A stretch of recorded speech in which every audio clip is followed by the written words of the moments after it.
Hi, welcome to Zion Messages. I'm glad you're here. It's been a while since I've been on, but I am excited to finally speak.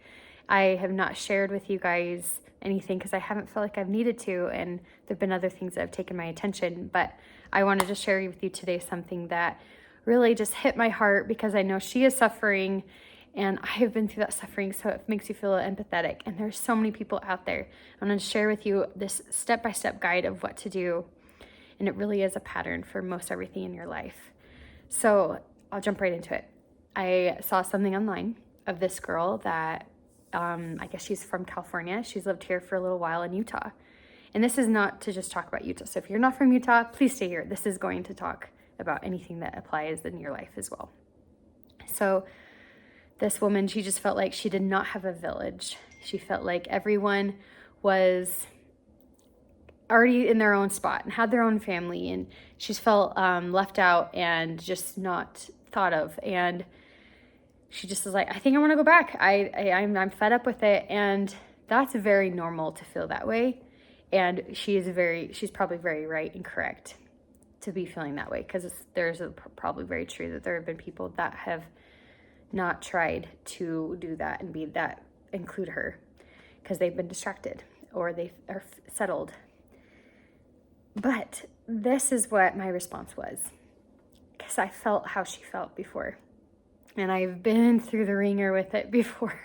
And this is kind of everything I believe in with this channel. This is why I do it, is I want to build Zion, but I have to share with you ways I got over it and how it works and how it's going to continue to work. And for me, that has meant I fueled my emotion towards action. Any of these things that you are feeling lonely with, or maybe you're ostracized even, or people are gossiping, or people just are always set in their own thing and you don't have that, and you feel like everyone has a tribalism. And that's not what Zion is. No, there's going to be so much change that happens once Christ comes. We are to build it now, and we are to really chew through this. I'm not wording this well. So this is where I'm going to take you. As I said, you start with putting your emotion towards it. I could have easily been bitter. I could have just gone somewhere else.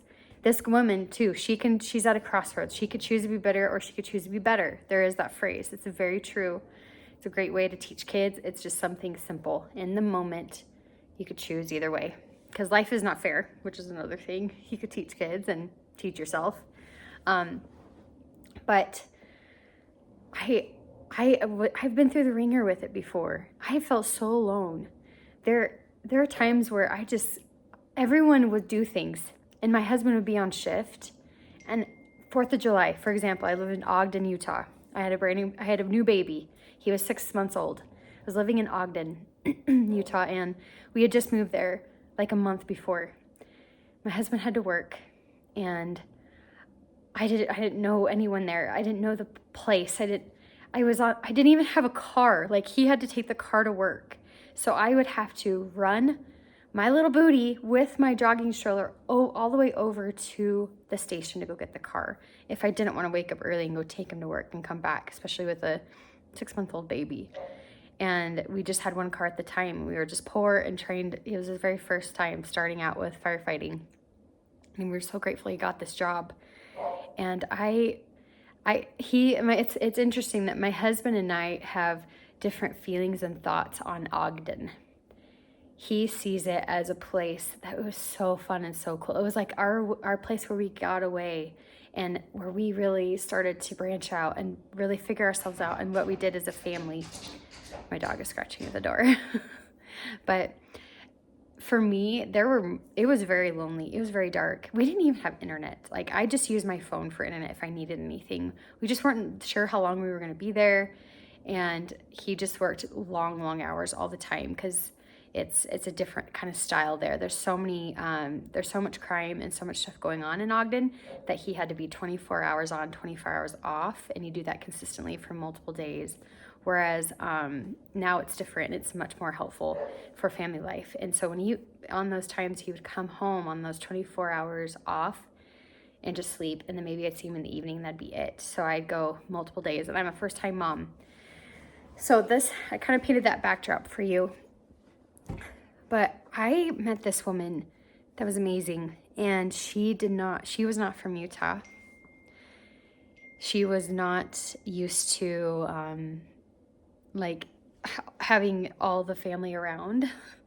And I remember she invited me and this other woman to come hang out. And she had all these little kids that were running around playing, where I just had this 6-month-old baby just sitting here on my lap. And I was so impressed by her willingness to be open to me and to help me have a spot of belonging when I didn't feel like I did. And it's interesting that I still know her, and I still think of her sometimes, and I still am friends with her on Facebook. I really don't know if she's on there much, but I did see her at a women's conference years ago. And it's those kinds of people that you see them, you know how they made you feel before, so they are safe to talk to and know again. And that's who we need to be. For this woman that I saw this reel, it was, oh man, the adversary's working hard on me. My dog is barking. The text messages are just going crazy right now. I don't know why. It's like 7 p.m. on a Friday night. And my family's going to be coming home in a little while. So I had a minute, I thought. So I'm going to keep going with this. But I had mentioned to her that I had been through that. And it's key to fuel that emotion towards finding that belonging, making that happen. Because we don't live in a perfect world. She's chasing after a perfect ideal that people are going to be kind and reach out and make her feel better. But they aren't. They aren't. No one's coming for you. As I've said that before, as an adult, you realize that no one's coming for you. So you make it. You create it. You make the community. You make the village. And you help others. And in doing that, that is the very thing that heals you. And I have done that, and I've felt that, and it's still a work in progress, and especially with moving to a new place, even now. It's so difficult. It's a brave task to undertake. So don't give up, and don't get bitter.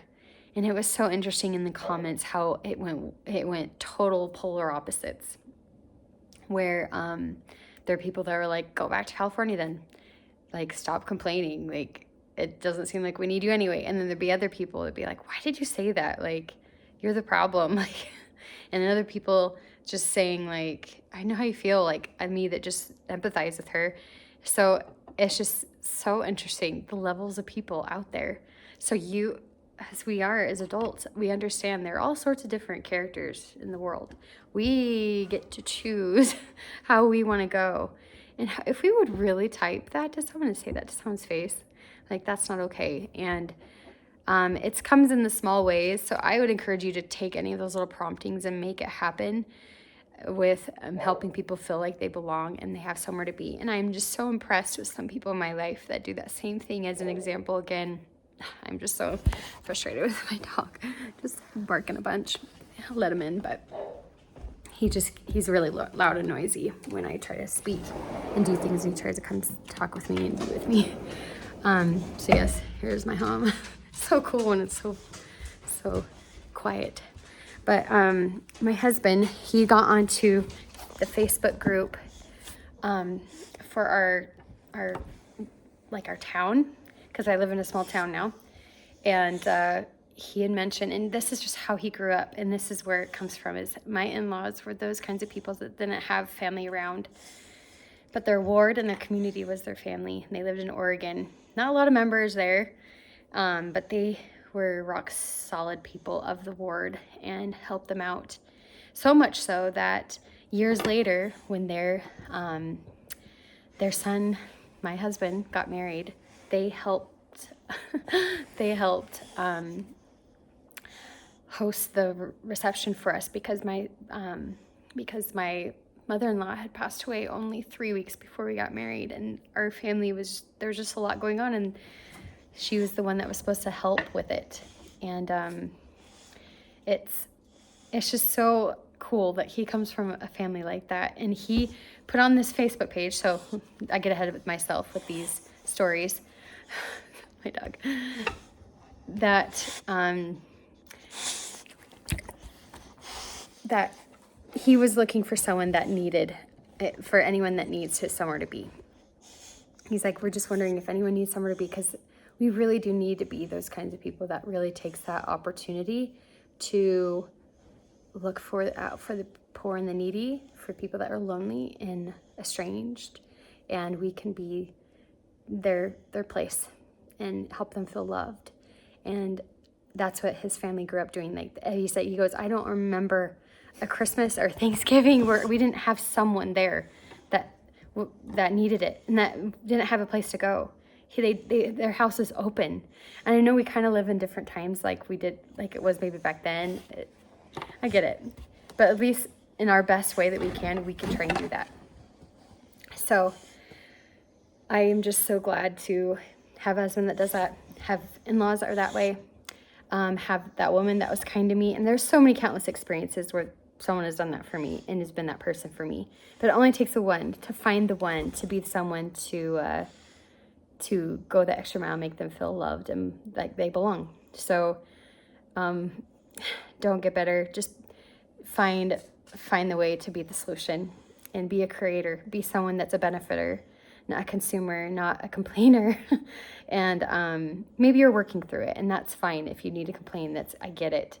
I just had a huge chip on my shoulder for years. So that is what we should be doing for Christmas, right? And it's so cool that I have these great examples in my life that do that, and I'm just so grateful for that. And the greatest example, as I can't fail to mention before I end this video, is our Savior, that he has found me.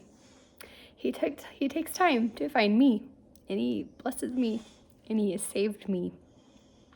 And I know he has for you, and he has come for you. He condescended to come into this world and go through all this because he loves you individually. It is so much of an individual gospel.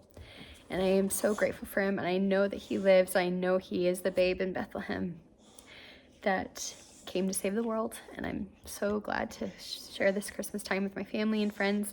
And whoever else that needs it, reach out if you need that help and love. And I hope that you'll do the same for others.